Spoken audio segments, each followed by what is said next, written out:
ఎస్సీలో ఉన్నటువంటి హిందువుల గురించి, వారి యొక్క హక్కుల గురించి, వారి యొక్క సామాజిక వివక్షత గురించి, విద్యా ఉద్యోగ అవకాశాలు, ఎస్సీలు పొందాల్సినటువంటి విద్యా ఉద్యోగ అవకాశాల గురించి ఈ ఎస్సీ ఎస్టీ హక్కుల సంక్షేమ వేదిక పనిచేస్తుంది.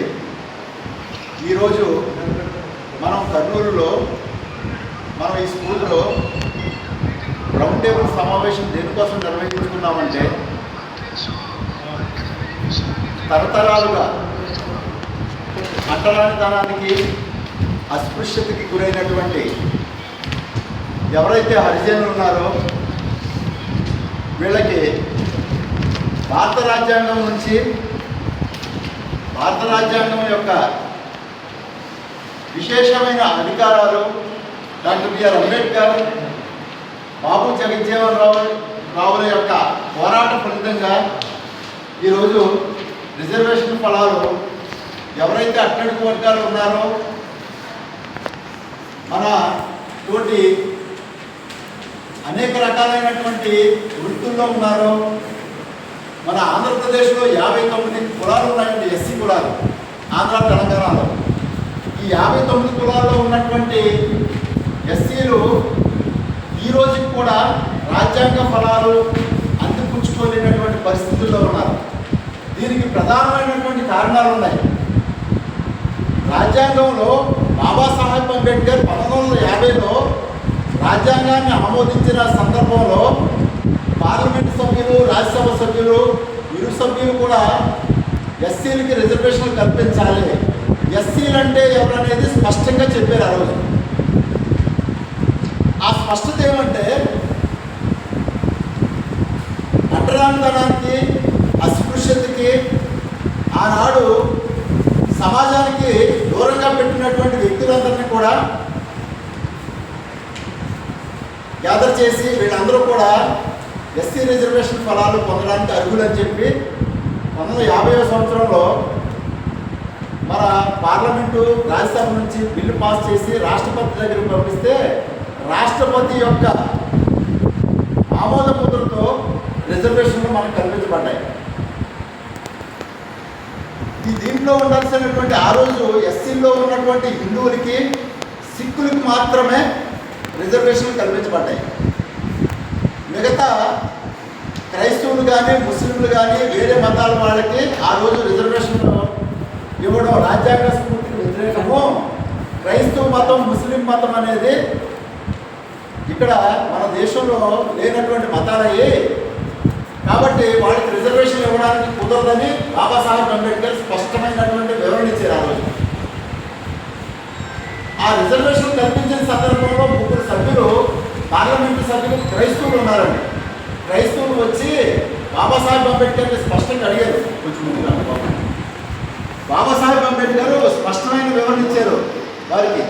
వారు వచ్చి, మేము క్రైస్తవులమే, మాకు రిజర్వేషన్లు అవసరం లేదు, మేము ఉన్నతమైనటువంటి క్రైస్తవ మతానికి చెందినటువంటి వ్యక్తులమే అని అన్నప్పుడు బాబాసాహెబ్ అంబేద్కర్ ఒక విషయమే చెప్పారు, ఈ దేశంలో పుట్టిన ప్రతి మనిషికి రిజర్వేషన్లు కల్పించాలి, కాబట్టి మీకు కూడా క్రైస్తవులకు కూడా బీసీ రిజర్వేషన్లో మిమ్మల్ని చేరుస్తున్నాము అంటే ఆ రోజే క్రైస్తవులు వ్యతిరేకించారు. ఎస్సీ రిజర్వేషన్ మాకు అవసరం లేదని కూడా.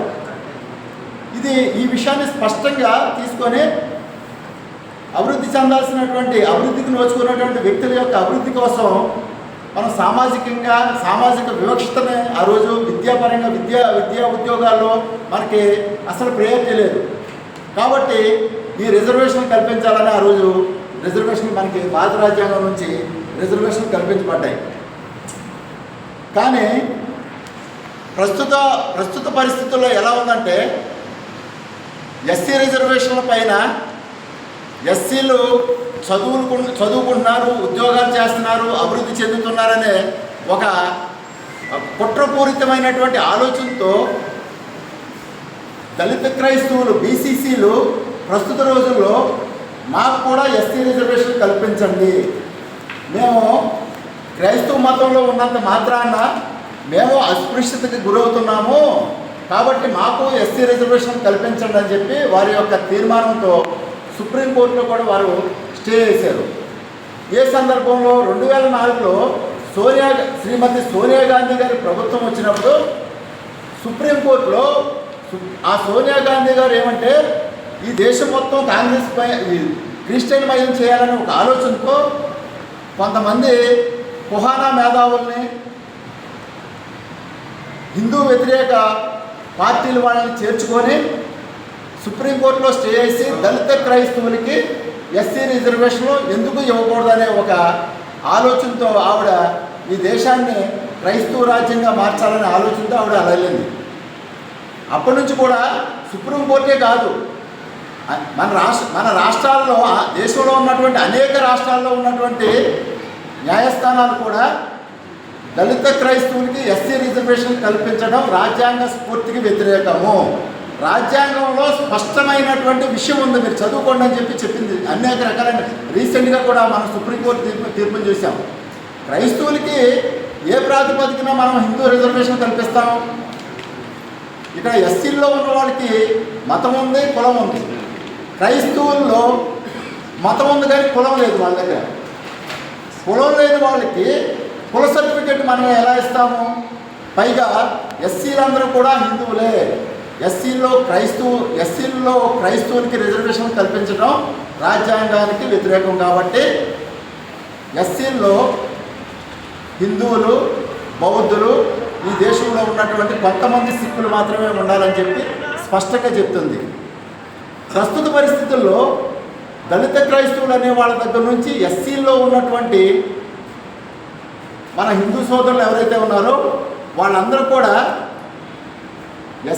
బీసీ క్రైస్తవుల నుంచి అస్పృశ్యతని, అంటరానితనాన్ని మనం ఎదుర్కొంటున్నామండి ఈరోజు. ఇప్పుడు వరకు కొన్ని వర్గాల నుంచి ఎదుర్కొన్నటువంటి అస్పృశ్యత, అంటరానితనం క్రైస్తవుల్లో ఉన్నటువంటి వ్యక్తుల చేత, మిషనరీ సంస్థల చేత మనం ఈరోజు అస్పృశ్యత, అంటరానితనాన్ని ఎదుర్కొంటున్నాం. ఏ విధంగానంటే ఒక ఎస్సీ ఉన్నాడు, ఆ ఎస్సీ హిందువు అయి ఉంటాడు, పూజా కార్యక్రమాలు నిర్వహించుకుంటాడు, దేవీ దేవతలను పూజించుకుంటూ ఉంటాడు, హిందూ దేవీ దేవతల్ని. ఇలాంటి సందర్భంలో మీరు అన్యులు, మీరు బొట్లు పెట్టుకుంటారు, మీరు సైతానులు, మీరు సైతాను బిడ్డలు, ఇలాగ అనేక రకాలైనటువంటి విషయాలతో క్రైస్తవులు దగ్గర నుంచి అస్పృశ్యతని ఎదుర్కొనేటువంటి పరిస్థితుల్లో మనం హిందువులు ఉన్నామండి. ఇలాగా ఒక విషయం ఏంటంటే మనకి 1950లో రాజ్యాంగం చేత మనకి సంబంధించినటువంటి రిజర్వేషన్ ఫలాలు మనకు వచ్చినాయి. కానీ బ్రిటిష్ ప్రభుత్వం, ఆంగ్లేయుల ప్రభుత్వమే 1935లో ఎవరు అంటరాని వాళ్ళు, ఎవరో హరిజనులనే ఒక ఎనాలిసిస్ చేసి ఎవరెవరు ఉన్నారనేది ఒక ఎనాలిసిస్ చేసి 1936లో ఒక చట్టం చేసింది బ్రిటిష్ ప్రభుత్వం. ఆ బ్రిటిష్ ప్రభుత్వం చట్టం చేసినప్పుడు క్రైస్తవులు ఎవరు అంటరాని వాళ్ళు కాదు కాబట్టి క్రైస్తవులకి ఈ రిజర్వేషన్ కల్పించకూడదు, ఓన్లీ అస్పృశ్యత, అంటరానితనాన్ని ఉన్నట్టు ఆ రోజు బ్రిటిష్ ప్రభుత్వమే క్రైస్తవులకి రిజర్వేషన్ ఇవ్వలేదు. స్వతంత్రం వచ్చిన తర్వాత మన ఏదైతే రాజ్యాంగం ఉన్నదో, మన ప్రభుత్వాలు ఏదైతే ఉన్నాయో, పార్లమెంట్లో కూడా అందరి సభ్యులు కూడా ఎస్సీల్లో ఉన్నటువంటి హిందువులు, సిక్కులకు మాత్రమే రిజర్వేషన్ కల్పించండి అని చెప్పారు. తదనుగుణంగా 1990లో అంబేద్కర్ బౌద్ధ మతాన్ని స్వీకరించిన తర్వాత ఏదైతే బౌద్ధ మతం ఉందో, బౌద్ధ మతంలో వాళ్ళకు కూడా రిజర్వేషన్ కల్పించాలని ఈ 3 హిందువులు, సిక్కులకి, బౌద్ధులకి రిజర్వేషన్ ఇచ్చారు. బ్రిటిష్ వాళ్ళే క్రైస్తవుల్లో కుల వ్యవస్థ లేదు, క్రైస్తవులే ఉన్నతమైన వ్యక్తులు, వాళ్ళ అస్పృశ్యత, అంటరానితనానికి లేదనే ఒక విధానాన్ని డిక్లేర్ చేసి రిజర్వేషన్ ఆనాడు వాళ్ళకి కల్పించకపోవడం ఈ పరిణామాలు బట్టి మనం చూడాలి. కానీ ప్రస్తుత సమాజంలో వాళ్ళు చేసేటువంటి అరాచకాలు, అనేక రకాలైనటువంటి తీర్పులు, అనేక రకాలైనటువంటి వ్యవహారాలు ఉన్నాయి. ఇంకో విషయం చూసుకుంటే ఆర్టికల్ 15/5లో అది మైనారిటీ హక్కుల కోసం చేయబడినటువంటి ఆర్టికల్. అది మైనారిటీ హక్కుల్లో మైనారిటీల అభివృద్ధి ఎలా చెందాలి, మైనారిటీలు ఎలా చదువుకోవాలి, మైనారిటీలు ఎలా ముందుకెళ్ళాలి, ఏం చేయాలి, ఏ ఉద్యోగాల్లో ఎలా ఉండాలనే ఆ విషయం మీద ఆర్టికల్ 15/5 చెప్తుందండి. ఇప్పుడు ఎస్సీల్లో ఉన్న హిందువులు అభివృద్ధి చెందుతున్నారని ఒక నెపంతో వాళ్ళు ఎస్సీ రిజర్వేషన్లో దోచుకుందామని వచ్చారు కదా. మైనారిటీ విద్యా సంస్థల్లో కానీ, మైనారిటీ చర్చిల్లో కానీ, మైనారిటీ కొన్ని వ్యవస్థలు ఉన్నాయండి. అభివృద్ధి చెందడానికి ఉన్నటువంటి వ్యవస్థలన్నింటిలో కూడా ఎస్సీలుగా ఉన్నటువంటి హిందువులకి ప్రయారిటీ లేదు. ఎస్సీలుగా ఉన్నటువంటి వ్యక్తి క్రైస్తవ సంస్థలోకి వెళ్ళి నేను హైయర్ ఎడ్యుకేషన్ చదువుకుంటానంటే నువ్వు హిందువా క్రైస్తవ అని అడుగుతున్నారు. హిందువుని పొట్టు పెట్టుకుంటానంటే ఇవ్వడానికి ఒప్పుకోవట్లేదు వాళ్ళు. మరి అలాంటిది ఎస్సీల్లో ఉన్నటువంటి రిజర్వేషన్లు ఎలా దోచుకుందాం అనుకుంటున్నారు వీళ్ళు దళిత క్రైస్తవులు? ఆ విషయాన్ని మనం పరిశీలించాలి.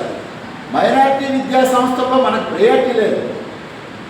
మైనారిటీ విద్యా సంస్థల్లో మనకు ఉద్యోగాలు లేవు.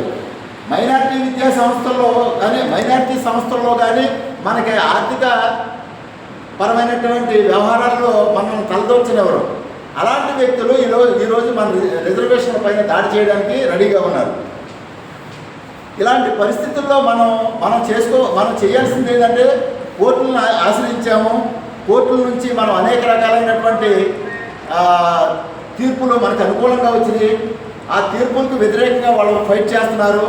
రాజ్యాంగం ఏం చెప్తున్నారు అనేది వాళ్ళకి అనవసరం. ఈరోజు రాజ్యాంగం ఏం చెప్పినా, ప్రభుత్వాలు ఏం చెప్పినా మాకు ఎస్సీ రిజర్వేషన్ కల్పించాల్సిందే. మేము కూడా అంటరానితనానికి గురవుతున్నాము. ఎక్కడ గురవుతున్నారు? మీ చర్చిలోనూ, మీ క్రైస్తవ కుటుంబంలోనే అస్పృశ్యత, అంటరానితనం ఉందంటే లేదంటారు. మరి రిజర్వేషన్ ఎలా తీసుకుంటారో ఏంటనేది కూడా అర్థం కావట్లేదు. ఇది దళిత క్రైస్తవులు చాలా చోట్ల మన ఆంధ్రప్రదేశ్లో చూడండి, బీసీసీలు ఎస్సీలుగా కన్వర్ట్ అవుతున్నారండి. కొంతమంది